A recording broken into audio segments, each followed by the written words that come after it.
My name is Emeka Dara and I am from Lagos, Nigeria. For 12 years of my life, I walked in a darkness so consuming that most people cannot even begin to imagine it.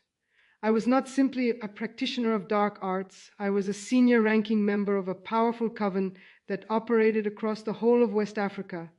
We had members stationed in Nigeria, Ghana, Benin, and Togo. We gathered at midnight.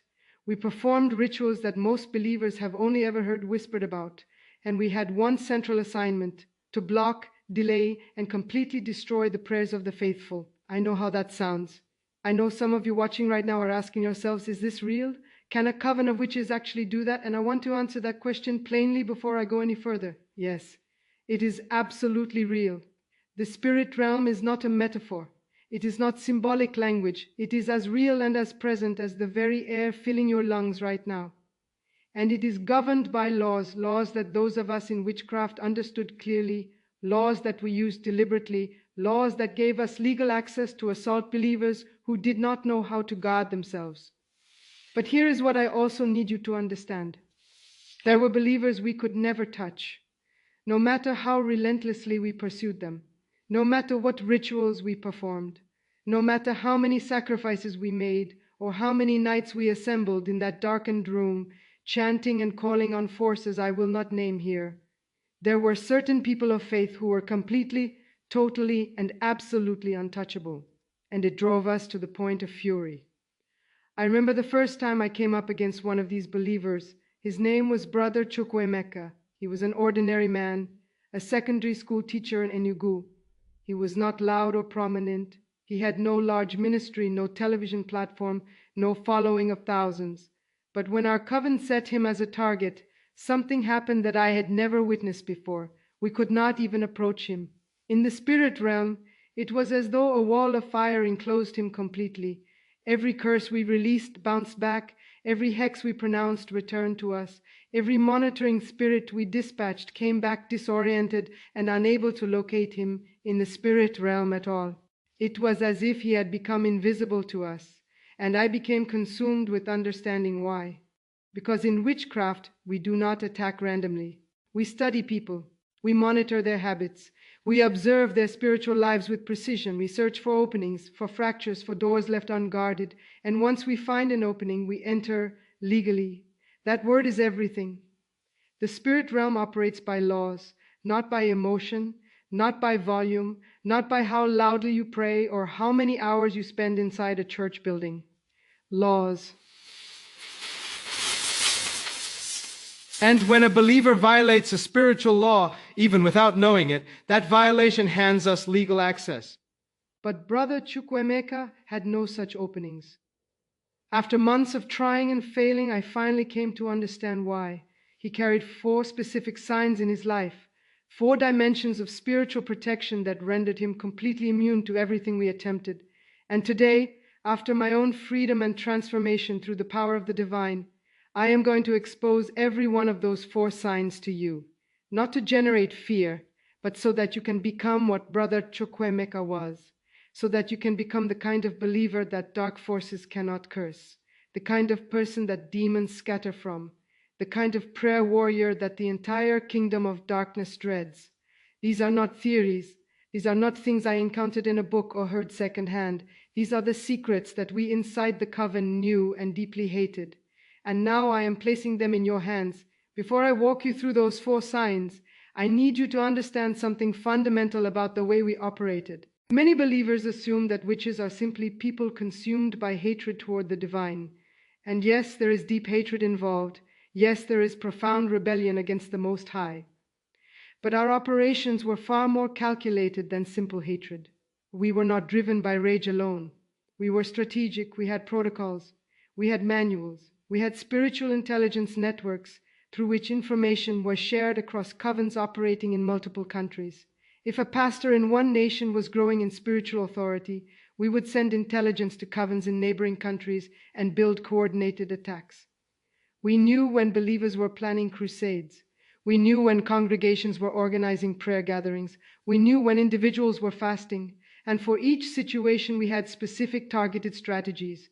But the thing that genuinely frightened us, the thing that made our entire network go on high alert, was not the crusades, it was not the loud prayers, it was not even the fasting, though fasting did weaken our hold significantly. What we feared most were the believers who lived in constant spiritual alignment, those who did not only pray in times of crisis, but who walked in daily consecration, those who understood spiritual laws and ordered their lives accordingly. Those believers were nightmares for us, and Brother Chukwuemeka was the worst of them all. Let me tell you about the first sign that made him untouchable, because this one sign alone, if you apply it, will shut down 90% of the entry points that give dark forces access to your life. Inside the kingdom of darkness, we understood something that a vast number of believers still do not grasp. Unforgiveness is not merely a spiritual weakness, it is a legal contract.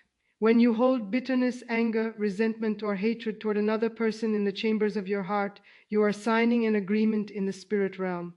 You are declaring, I choose to align with the kingdom that operates in offense, not the kingdom that operates in love. And the moment that agreement is in place, we have access. It does not matter how much you pray after that point. It does not matter how many sacred declarations you make. It does not matter how many nights you spend in tears crying out to the divine. If your heart is not clean, your prayers are legally obstructed. That is not a suggestion. It is a spiritual law. Let me tell you what we did when we selected a target. The very first move was to send people to offend them. Not through physical confrontation. We had no need for that. We only needed to reach their emotions. We would engineer situations in which they would be betrayed, humiliated, disappointed, or rejected. A trusted friend would suddenly turn against them. A family member would deliver a wound with words. A respected colleague would circulate damaging lies. A spiritual leader would bypass them for a position they had earned. We did not require dramatic events. Small offenses worked just as effectively because the size of the offense was never the point. The point was to plant bitterness and then wait. If they held that bitterness close, if they nursed the anger, if they replayed the wound repeatedly in their minds, we had them. Because from that moment onward, every time they prayed, their heart was divided, their words were saying one thing, but their spirit was in agreement with us. I remember a woman in Port Harcourt named Adais. Every single midnight, without fail, she prayed for her husband's deliverance. Her husband was enmeshed in secret societies, and she knew it. She prayed with desperation. She prayed with tears streaming down her face. She prayed through extended fasting.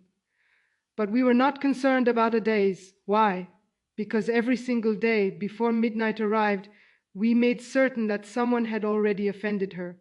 Sometimes it was her mother-in-law calling to say something cutting. Sometimes it was her husband himself, coming home late and refusing to acknowledge her. Sometimes it was a neighbor deliberately stirring conflict. And Adais, with all her sincerity, would react. By the time midnight came, the anger was still burning in her. She would lower herself to her knees, and her words were prayers for her husband's freedom, but her heart was full of bitterness toward his mother, toward the neighbor, toward him.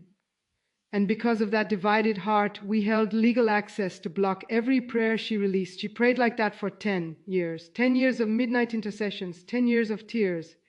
And nothing shifted. Not because the divine was deaf to her, but because her heart was not clean enough to send her prayers through. Now let me tell you what happened with Brother Chukwuemeka. We deployed the exact same strategy against him. We sent someone to offend him, a fellow teacher at his school who falsely accused him of stealing from the staff welfare fund. It was a grave accusation. It could have shattered his reputation entirely and cost him his livelihood. I watched in the spirit realm as that accusation struck him. I expected fury. I expected him to launch into aggressive self-defense. I expected bitterness to take root and spread. But what actually happened was something I was completely unprepared for. He wept.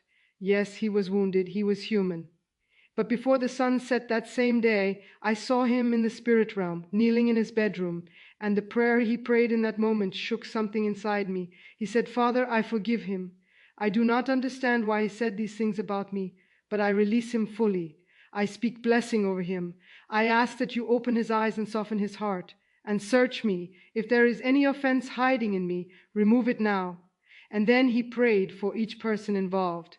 He prayed for the man who had lied. He prayed for the headmaster who had accepted the accusation without investigating.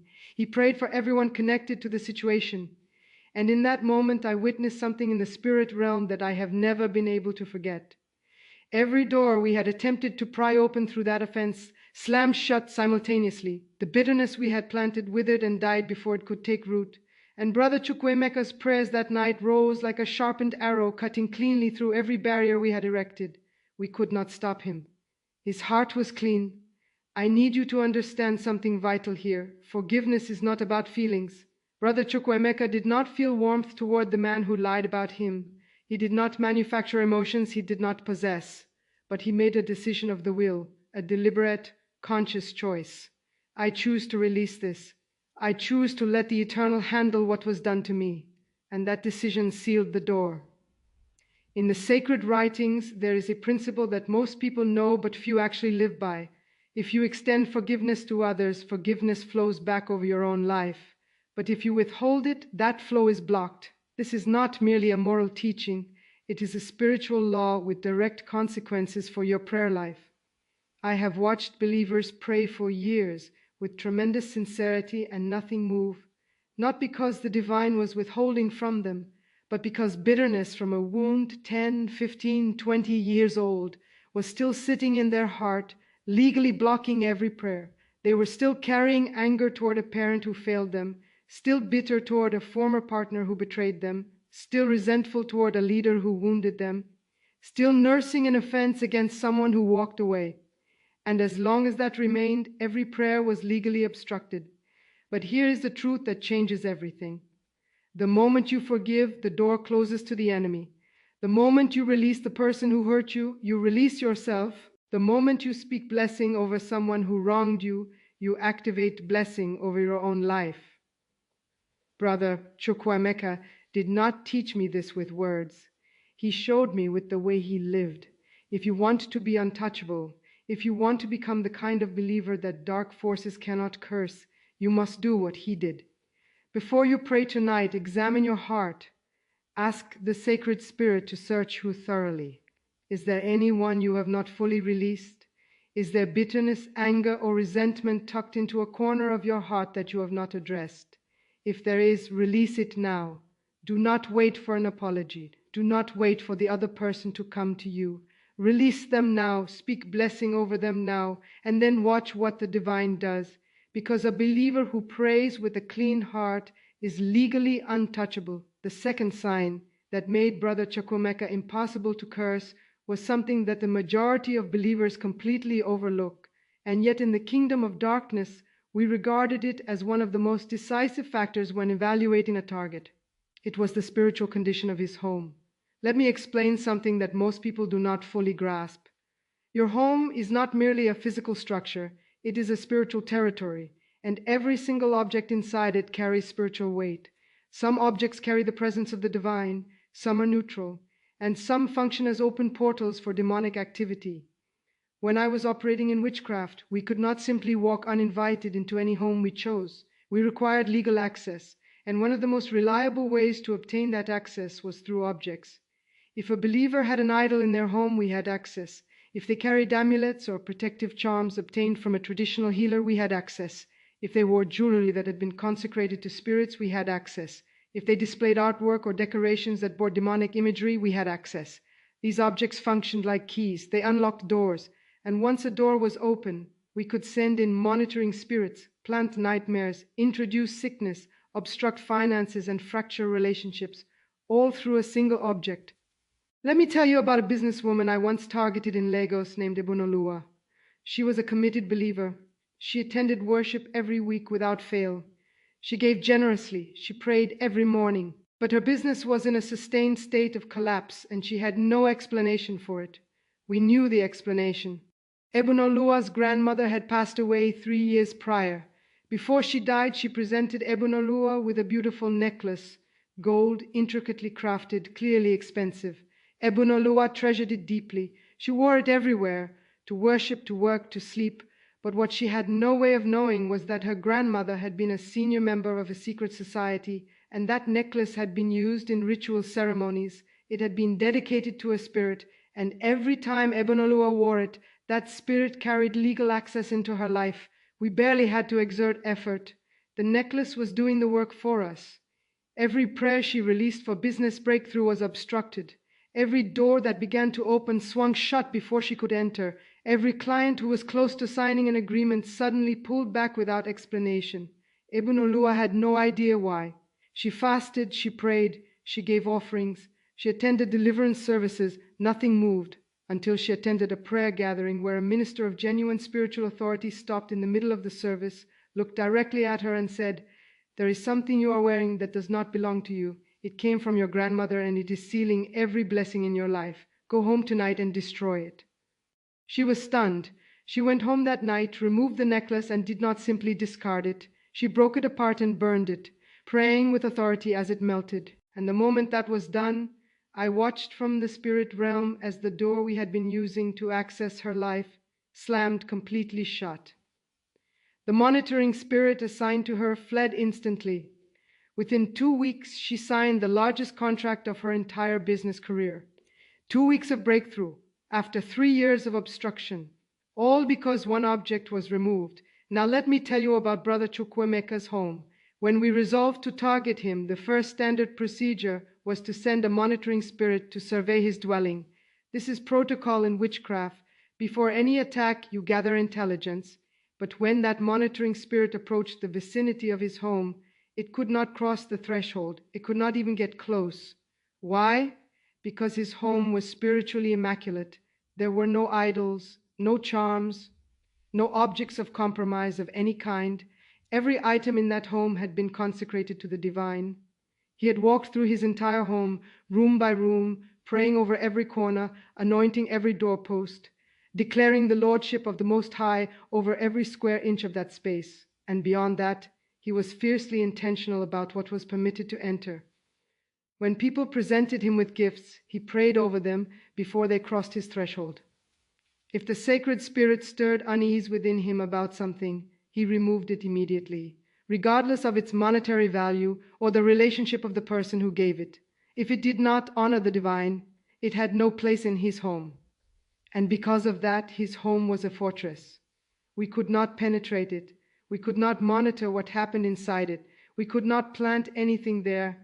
I am telling you this because many believers are searching desperately for the reason their prayers are producing no fruit, why their families live under unrelenting attack, why there is no genuine peace within their walls. And the answer is sitting on their shelf. It is hanging from their wall. It is resting in their jewelry box. The enemy is deeply legalistic. He operates strictly by laws, and if you grant him legal standing through an object, he will use it without hesitation. In the ancient account of Joshua chapter 7, the Israelites had just won a great victory at Jericho. But when they moved against a much smaller settlement called Ai, they were routed in defeat. Why? Because one man among them, a man named Achan, had taken forbidden items from the ruins of Jericho. A fine robe, silver, gold. He concealed them beneath his tent, and because of that single act, the entire army was defeated. 36 men died, not because they lacked courage, not because the divine had withdrawn favor, but because there was an accursed object in the camp. Nothing was restored until that object was exposed, removed, and destroyed. The same principle governs your life today.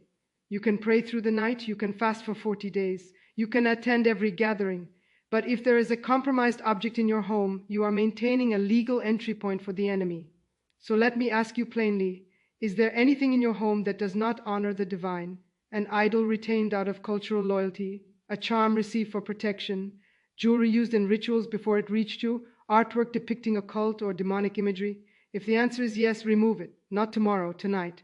Gather everything that does not belong in a home consecrated to the Most High and destroy it. And as you do, pray with authority. Declare that your home is sacred ground. Anoint every doorpost. Walk through every room. Declare, as for me and my house, we serve the eternal. This territory belongs to the divine. No strange spirit carries authority here. No monitoring demon operates in this space. This is consecrated ground. Do that and you will seal a major door that the enemy has been using against your life. A believer whose home is spiritually clean is untouchable. The third sign that made Brother Chukwuemeka impossible to curse was what we inside the coven called the shield of frequency. Let me explain this carefully. The majority of believers pray reactively. When a crisis erupts, they pray. When they need something urgently, they pray. When fear grips them, they pray. But when the crisis passes and the immediate need is met, the prayer slows and then stops. And in those gaps, in those quiet seasons of prayerlessness, we moved. Because prayer is not only communication with the divine, prayer is a spiritual weapon. It is a covering. It is a living shield. And when you pray with consistency, you build a spiritual atmosphere around your life that demonic forces genuinely cannot penetrate. But when prayer is inconsistent, gaps appear, entry points open. And we in the kingdom of darkness were trained to identify those gaps and exploit them the moment they appeared. I remember a pastor's wife in Abuja named Obiajali. She was a formidable woman of prayer when she was in her season. When she interceded, things happened. The sick recovered, fractured families were restored, financial doors opened. During her strong seasons, we could not reach her. The consistency of her prayer life created a wall we could not breach. But Obiageli carried a pattern. She would press in intensely for a season, 2, perhaps 3 months of rising early, extended intercession, regular fasting, daily consistency. During those periods, she was completely beyond our reach. But then fatigue would set in, the weight of ministry would grow heavy, family obligations would multiply, and gradually her prayer life would begin to fragment. She would miss a morning here, bypass an evening there.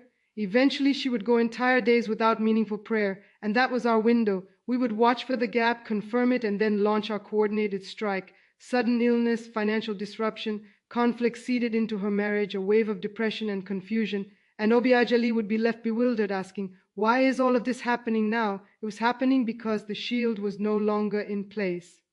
Prayer operates like breathing. You do not breathe only when you feel motivated. You breathe without interruption, because if it stops, everything stops. The same law governs your spiritual life. You cannot reserve prayer exclusively for moments of emergency. Brother Chukwuemeka understood this with a depth that set him entirely apart. Prayer was not an activity he engaged in when circumstances demanded it. Prayer was the atmosphere he lived inside. He prayed before problems arose. He prayed in the quiet mornings when nothing was wrong. He prayed in the evenings when everything appeared fine. He maintained communication with the divine not as a crisis response, but as a way of being. And because of that, there were no gaps, no openings, no windows through which we could send anything. His prayer life was not a wall he built when he sensed danger. It was a wall that was never permitted to come down. And I will tell you plainly, a believer who prays with that kind of consistency is the most dangerous person on earth to the kingdom of darkness. We had no strategy for someone like him because every strategy requires a gap, and he gave us none. You must understand something. The enemy is not monitoring your strength. He is monitoring your consistency. He is not waiting for you to pray weekly. He is waiting for you to stop. He does not need a large opening. A small gap is sufficient. 1 week of prayerlessness, 1 month of spiritual drift. That is all we needed to plant what we wanted to plant. But a believer who refuses to give us that gap, who prays not only in crisis but in the quiet and the ordinary, becomes someone we simply cannot reach. Make prayer your lifestyle, not your emergency response. Pray every day. Pray when circumstances are peaceful. Pray when nothing feels urgent. Pray before you leave your home. Pray before you sleep. Pray over your children when they are well. Build the shield in seasons of calm so that it stands when the storm arrives. Because consistent prayer is not just powerful, it is the thing the kingdom of darkness fears most in a believer's life. And when you maintain that consistency without relenting, you become untouchable. The fourth sign that made Brother Chukwuemeka impossible to curse was something our coven both studied and dreaded in equal measure. It was his understanding and daily application of sacred authority, what those of us in the dark arts recognized as the most impenetrable covering available to any believer. Let me be direct with you. Many believers are aware of spiritual authority in a general theoretical sense. They have heard about it. They can explain it conceptually. But Brother Chukwuemeka did not simply know about sacred authority. He lived inside it, wrapped himself in it, applied it deliberately and specifically over every dimension of his life, every single day without exception. And that distinction between knowing and applying was the difference between someone who could be reached and someone who could not.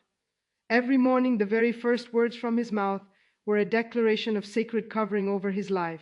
Before he stepped outside his front door, he would stand at the threshold and speak specific, intentional declarations, covering himself, covering his family, covering his home, his health, his finances, every area of his existence under the authority of the divine.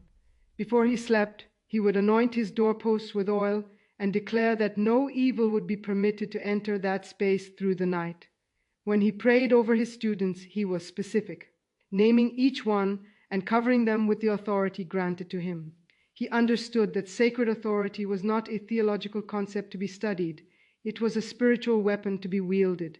And because he wielded it daily with that level of intentionality, we could not touch him.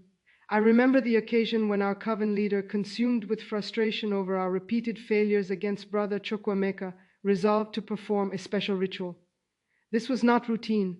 This was one of the darkest and most powerful rituals in our arsenal, performed at midnight under a full moon, requiring the sacrifice of a goat. We assembled, we chanted, we called on forces, we shed the blood of that animal and released a curse of death over him with everything available to us. And I remained in the spirit realm to observe the outcome. Nothing happened. The curse we released did not reach him. It did not even get close. It was as though something invisible and impenetrable surrounded him completely. And then I saw what it was, a deep crimson covering, the sacred authority of the divine surrounding him entirely. And the moment our curse made contact with that covering, it disintegrated on impact, not weakened, not slowed, disintegrated, gone. We had shed the blood of a goat, but he was living under a covering infinitely beyond anything we could produce, and there is simply no comparison. In the ancient sacred writings, there is a declaration they overcame by the sacred blood and by the word of their testimony. That word, overcame, carries enormous weight. It does not say they survived. It does not say they barely held on. They overcame, they won. They defeated every force raised against them, not by their own power, not by their own righteousness or spiritual achievement, by the covering of the sacred blood. And if you want to walk in that same reality, if you want to become the kind of believer over whom no weapon formed against you can succeed, you must learn to apply this covering every single day with the same intentionality that Brother Chukwuemeka carried. Be specific, be deliberate, be consistent. Declare it over your mind, your body, your family, your finances, your calling.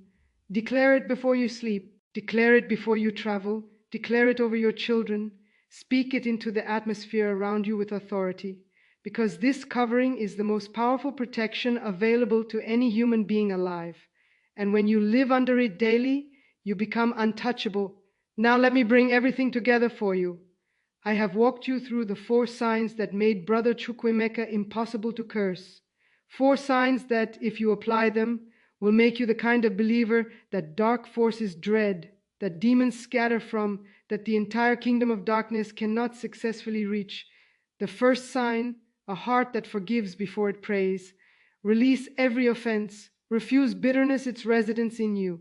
Keep your heart clean, because a clean heart produces prayers that nothing in the spirit realm can block.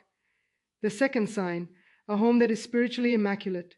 Remove every object of compromise. Destroy every idol, every charm, every gift that carries dark dedication. Consecrate your home to the divine, because your home is not just a building.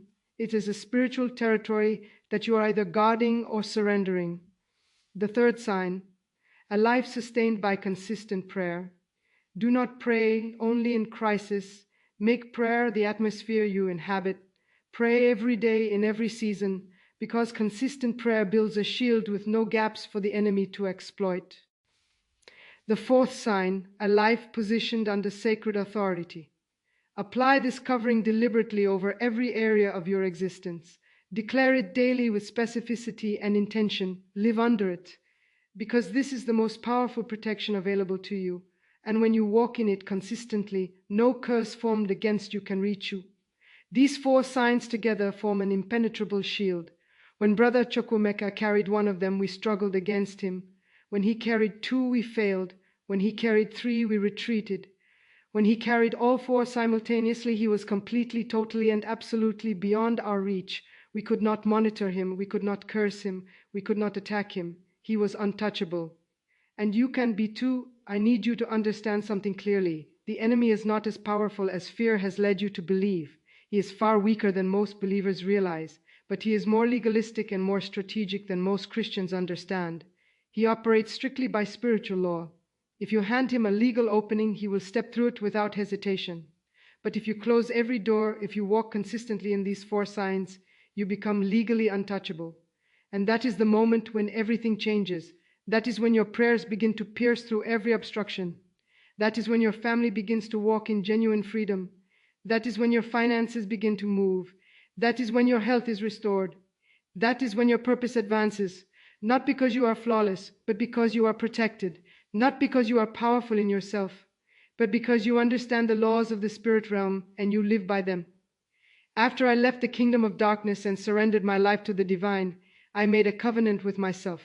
I vowed that every secret I once used against believers would be exposed. Every tactic I once deployed would be revealed. Every law I once exploited would be explained, so that the community of faith would no longer operate in ignorance, so that believers would no longer live as victims, and so that those who follow the Most High would rise fully into the authority that has already been granted to them. That is why I am sharing all of this with you today, not to make you afraid, to make you dangerous, not to discourage you, to equip you. Because the truth is you already possess everything required to live in total sustained victory. The victory has already been won. The authority has already been given. You simply need to walk in it. Before I close, I want to pray with you. I want to lead you in a declaration that will activate all 4 signs of protection over your life. And I need you to pray this out loud. Pray it with authority. Pray it with genuine faith. Because when you speak these things into the atmosphere, something shifts in the spirit realm. Doors close, assignments are cancelled, covenants are broken, and you step into a new dimension of spiritual protection that the kingdom of darkness cannot penetrate. Say this with me now, wherever you are. Eternal Father, creator of all things, I come before you in this moment. I thank you for the sacred authority made available to me through the finished work of the divine. I thank you that through that authority I have been redeemed, forgiven, and completely set free. And right now, I activate all 4 signs of protection over my life. First, I choose to forgive. I release every person who has ever wounded me, betrayed me, abandoned me, or caused me pain. I let go of every bitterness, every anger, every resentment I have been carrying. I forgive those in my family who hurt me. I forgive those who walked away.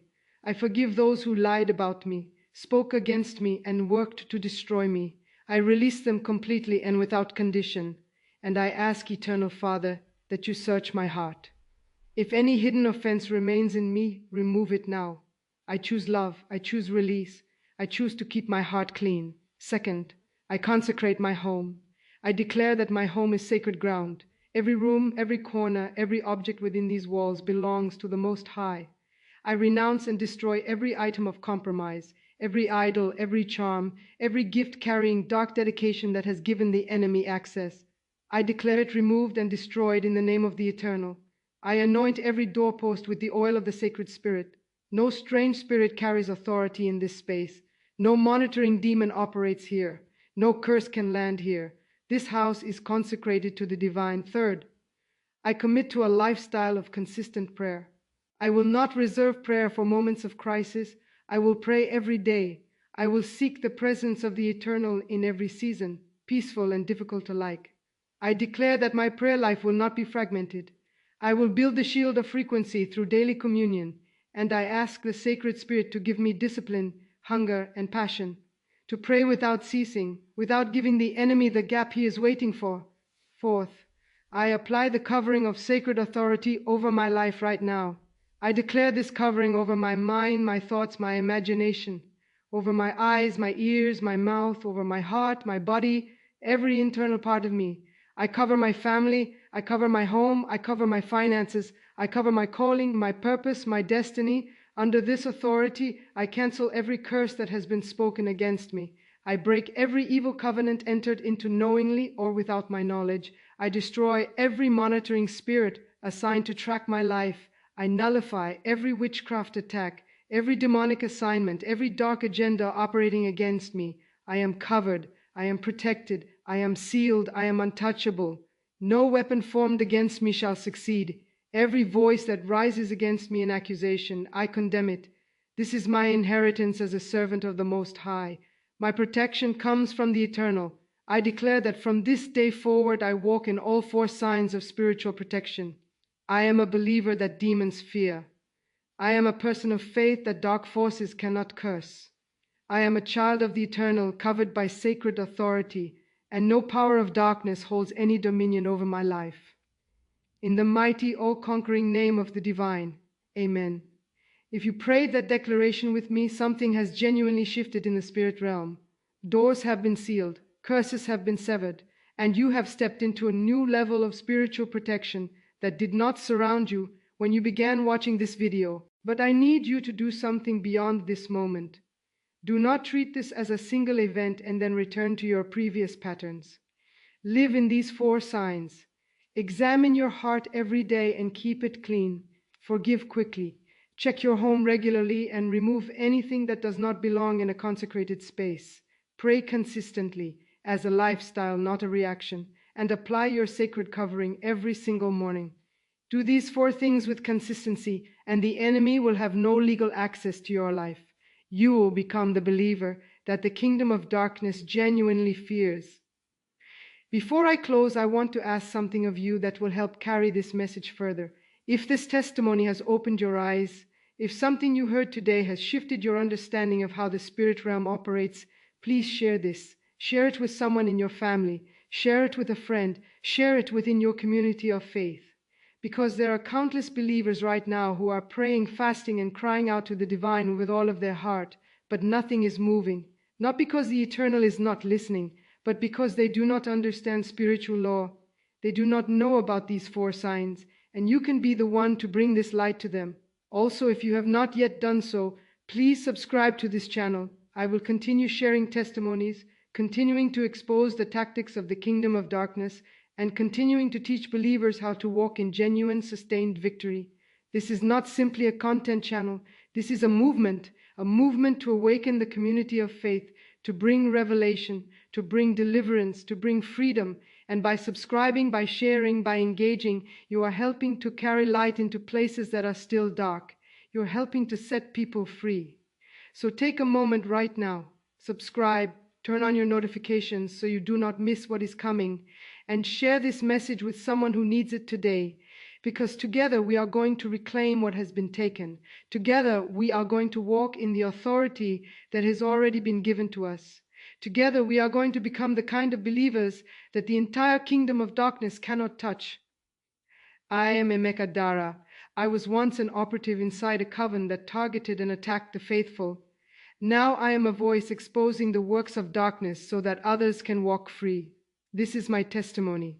May the Eternal bless you, guard you, and keep you in perfect peace, now and in every season to come.